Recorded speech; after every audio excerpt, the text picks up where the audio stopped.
Okay, wow. Now Noctie is really stepping up. This stops our knight f4 idea. And as you can see, it's a pink move, so that is an excellent move. The question is, what can we do about it? How can we find a pink move of our own? Hey guys, this is Andy from Noctie, and today we're gonna go through the weekly scenario for week 22 of 2025. So let's take a look at this week's scenario. What we have here is an interesting endgame position where each side has a rook and knight and 5 pawns. So materially, the position is equal. However, white holds a clear advantage here thanks to a few different factors. First of all, white has this passed pawn on c4. So in endgames, and especially in rook and minor piece endgames, passed pawns are very important. And it should be the aim for both sides to create passed pawns. And here, white already has a passed pawn, so that is to our advantage. And second of all, white's rook is more active. So in this endgame, where the only pieces are rooks and knights, the activity of the most powerful piece, in this case the rook, will be the most important. And here, white's rook on d2 controls the only open file in the position. This gives us opportunity to infiltrate with the rook and to attack black's pawns. And thirdly, black's pawns are more vulnerable and can easily be targeted. For example, black's pawn here on e6 is already targeted by our knight. Although it is currently defended by black's knight, it is still potentially a weakness when we can attack it further. In addition, black also got this weak pawn on a5 that could potentially be weak. So these different factors together give white a decisive advantage, and with correct play, white should be winning this. And now, let us take a look at how the game might continue from here. So it's white to move, and a very natural move is to play king e4. It centralizes our king and prepares for king e5, which would attack the e6 pawn. Actually, this is already becoming difficult for black, because the natural move rook f5 attacking our knight on c5 fails due to a tactical trick. Here, white can play rook d7 with a fork on the king and the knight. Black must play rook f7 to avoid losing material. And in this position, white has a beautiful tactical trick. We can simply capture the knight on c7, and when black takes back, we take the e6 pawn with our knight, forking the black rook and king. And here, white ends up winning a piece and will win this game easily. As we just saw, rook f5 didn't work. So what can black play instead? Well, another move is to try with king f6, guarding the e5 square.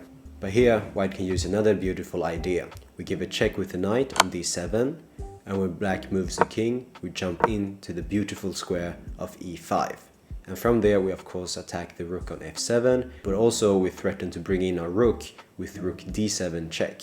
Here, black must move the rook, for example to g7, and now we can infiltrate with rook d7 check. Black must move the king, and now we can give a check again, and when black moves up with the king, we can give a check with the knight. The king moves away, and now we can force a rook trade that will lead to a winning knight endgame. We give a check, black moves the king, we trade rooks, and here when the dust settles, we see that the a5 pawn is hanging. So we grab it, and now this should be an easy win for white with one pawn up. Finally, let's take a look at a third move for black. So here after king e4, black can also play, for example, h5. So this move is more tentative. Black grabs space on the king side and lets us prove the case that this is winning for white. So here we can simply move on with the king, with king e5. Now we're attacking the e6 pawn twice, so black must defend it. Black tries for counterplay with rook f5 check, and now we simply infiltrate with the king to king d7. And now black must move the knight, for example to e8 check, and now when we move our king, the e6 pawn is under fire again. So here, black has to defend it, and now we can play king d7, attacking both the knight on e8 and also the pawn on e6. And here, white will win material and have a comfortable endgame. Now, it's time to play against Noctie. Let's see if we can win. Alright, now it's time for us to play against Noctie. Since my current level in Noctie is rook 2, Noctie will also play at rook 2. I'll leave the difficulty as it is.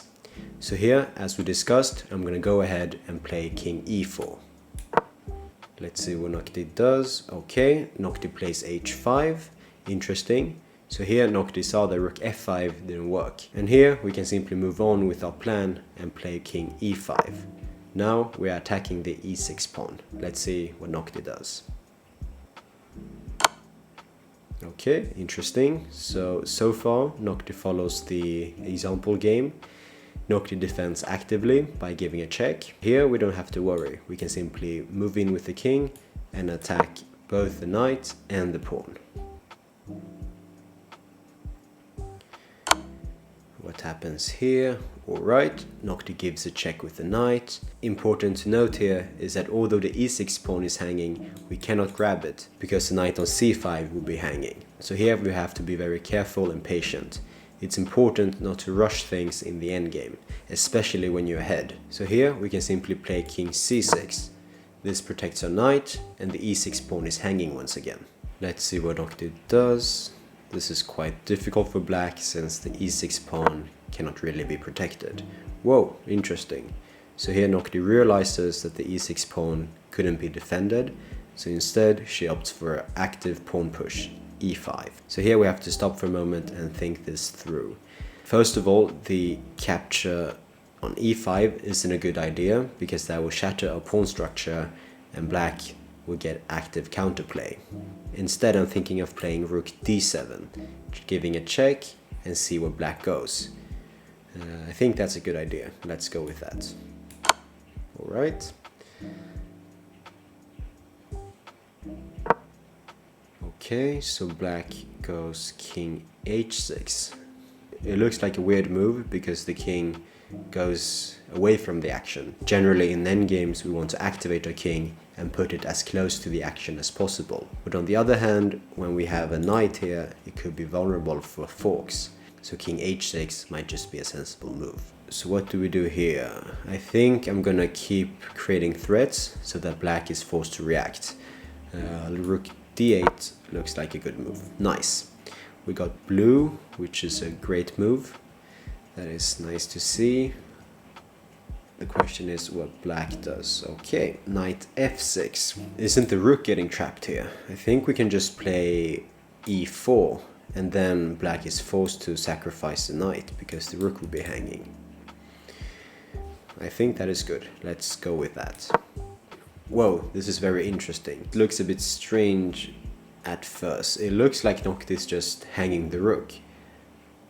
But now that I think about it, this is actually quite reasonable because the only other move to save the rook is to sacrifice the knight. And in that case, we would have a knight up in a completely winning endgame. So instead, Noctie decides to shake things up and try to create as much confusion as possible. So here, of course, we have to take the rook. And Noctie now will take our g-pawn, I think. Yep.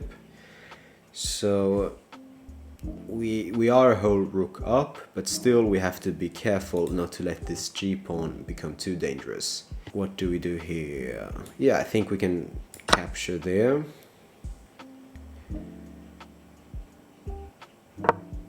Okay, so Noctie marches forwards with the pawn, and now we have to bring back our rook to stop it from promoting. Although this should be easily winning for white, we must be careful because black's pawn is coming in, and we must be careful not to allow these passed pawns to become too dangerous. I think this is a good move. My idea is to play knight f4 to bring the knight in and stop the pawns. Let's see what Noctie does. She's thinking, which she should, because her position is difficult.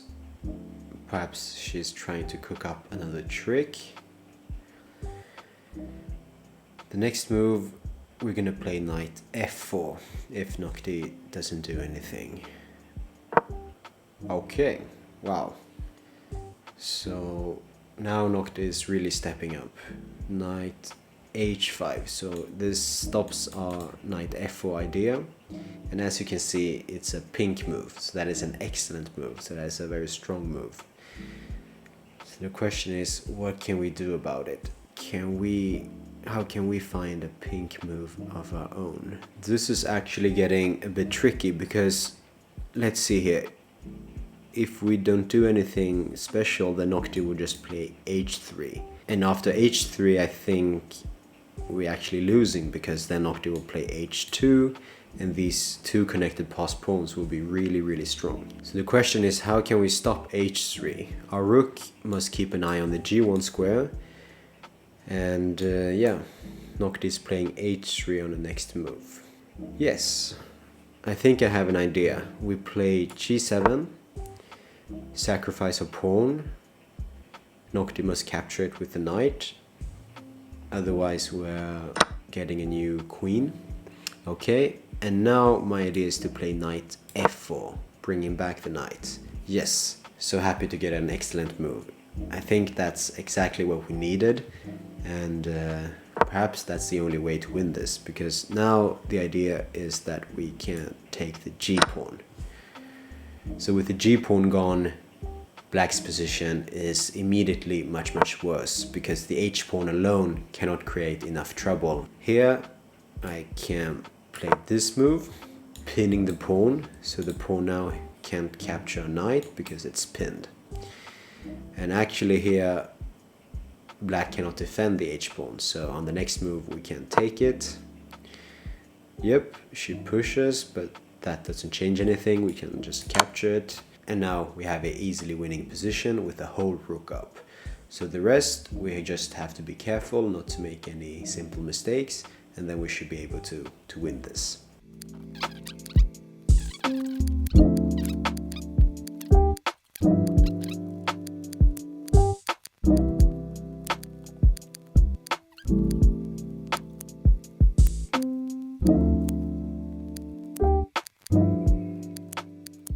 And here we just have to be careful not to get stalemate, but I think queen e2 is fine. Black will always have the b1 square.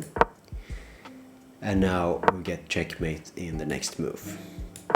Nice, we did it. Alright, so that was this week's scenario. It was a perfect example of how small details in endgames accumulate and together give one side a decisive advantage. On the surface, the position looks quite equal, with both sides having equal material. However, as we saw in the game, White had a clear advantage thanks to the passed c-pawn, the active rook controlling the open d-file, and also our active king that could infiltrate and attack Black's weaknesses. A great lesson from this scenario is to always look for tactics, even in endgames. We often hear phrases like chess is 99% tactics. Although the exact percentage can be argued, it is clear that tactic plays a major role in chess, so we should always be on the lookout for tactics. Another important lesson is not to rush things, especially in endgames when you're ahead.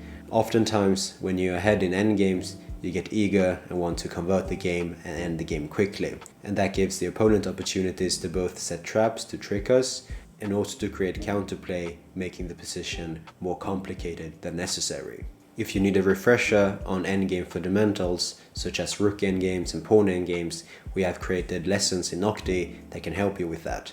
I'll put the link down in the description. And if you're looking for more challenging endgame studies, where you really get to challenge your calculation skills, we have a collection for that as well. I'll also put this link in the description. So this wraps it up for this week.